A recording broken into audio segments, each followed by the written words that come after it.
हमने पिछले एपिसोड में देखा कि तानजीरो ने तीर की दिशा बदलकर राक्षस का सिर धड़ से अलग कर दिया। अब देखते हैं इस एपिसोड में क्या होता है। आरंभ में हम देखते हैं कि तानजीरो बड़े ही ढांसू तरीके से उस राक्षस का सिर धड़ से अलग कर देता है। फिर तानजीरो कहता है, मैंने कर दिखाया। माइलस्टॉर्म तकनीक का प्रभाव पानी के बाहर कम हो जाता है, लेकिन मेरे विरोधी के हमले की वजह से इसे और घुमाव मिला और मैं तीरों को अपने घेरे में ले पाया। राक्षस तड़पते हुए कहता है, तुम्हें नहीं छोड़ूंगा, तुझे अपने साथ लेकर ही डूबूंगा। और फिर वो तानजीरो पर अपने एरोज से हमला कर देता है। तानजीरो सोचता है, अब इसका वार पहले से कहीं ज्यादा जोरदार है। मुझे अपनी पूरी जान लगानी होगी, नहीं तो ये मुझे चूर चूर कर देगा। तीर तानजीरो को इधर उधर उछालते हैं और तानजीरो अपनी जान बचाने के लिए एक के बाद एक कई तकनीकों का इस्तेमाल करता है। जैसे ही वो राक्षस जलकर राख हो जाता है, तीर भी गायब हो जाते हैं और तानजीरो धड़ाम से जमीन पर गिर जाता है।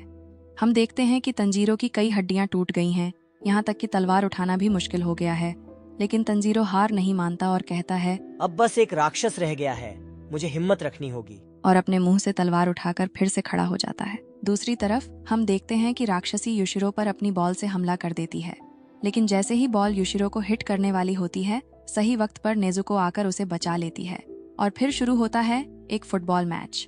राक्षसी और नेजुको एक दूसरे पर बॉल किक करने लगते हैं, जैसे कोई इंटरनेशनल मैच चल रहा हो।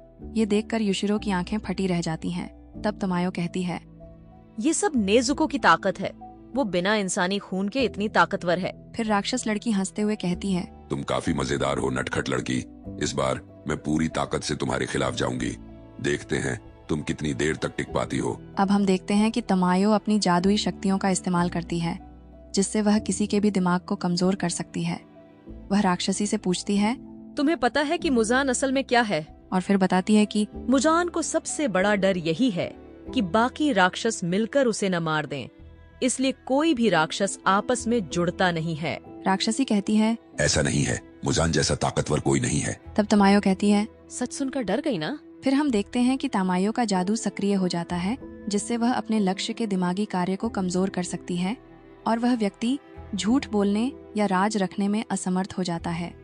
इसके बाद राक्षस लड़की उस जादू से बचने के लिए वहाँ से भागने लगती है और कहती है, मैं आपसे विनती कर रही हूँ, कृपया मुझे माफ कर दें। फिर हम देखते हैं कि उसके शरीर से एक हाथ निकलता है जो उसका सिर कुचल देता है। तमायो बताती हैं, उसका शारीरिक शरीर किबुत्सुजी की कोशिकाओं द्वारा नष्ट हो जाएगा जो उसके शरीर में है।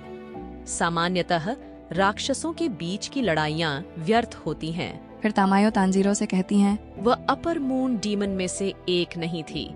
अपर मून डीमन के पास उनकी आंखों में अंकित नंबर होते हैं, लेकिन उसके पास नहीं था। तमायो उस राक्षस के शरीर से खून निकालती हैं और कहती हैं, शी मुझे उम्मीद है कि यह खून उपचार के सीरम को विकसित करने में सहायक होगा।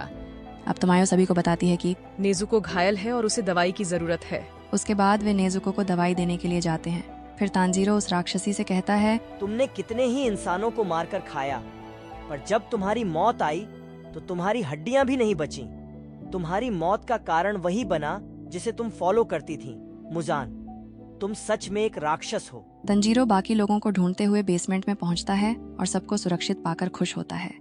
नेजुको तमायो को अपने गले से लगा लेती है। तानजीरो कहता है, इंसानों को अपनी फैमिली मानने लगी है। तब तमायो तानजीरो को बताती है कि वह नेजुको की हालत से प्रभावित है। तानजीरो सोचता है कि नेजुको उनके साथ ज्यादा सुरक्षित रहेगी, लेकिन नेजुको उसका हाथ पकड़ लेती है और तानजीरो समझ जाता है। तानजीरो तमायो को धन्यवाद कहता है और दोनों वहां से जाने लगते हैं। पीछे से युशिरो तानजीरो को कहता है, नेजुको सच में एक सुंदरी है। और तानजीरो यह सुनकर हंसने लगता है। फिर एक कौवा आता है और तानजीरो को बताता है, तुम्हारी अगली लोकेशन साउथ ईस्ट है। तानजीरो उससे कहता है, मैंने सुना, मुझे पता है, कृपया मुझे एक ब्रेक दो और चुप हो जाओ। फिर हमें दिखाया जाता है कि एक लड़का जिसका नाम जेनित्सु होता है, एक लड़की को प्रपोज करता रहता है और उससे कहता रहता है, कृपया मुझसे शादी कर लो, मैं किसी भी समय मर सकता हूँ, जानती हो, इसलिए मैं चाहता हूँ कि तुम मुझसे शादी करो, तो कृपया कृपया मैं तुमसे विनती कर रहा हूँ। फिर तानजीरो कहता है, ये क्या हो रहा है? आखिर ये सब क्या है? और इसी के साथ ये एपिसोड का द एंड होता है। धन्यवाद दोस्तों इस एपिसोड को देखने के लिए।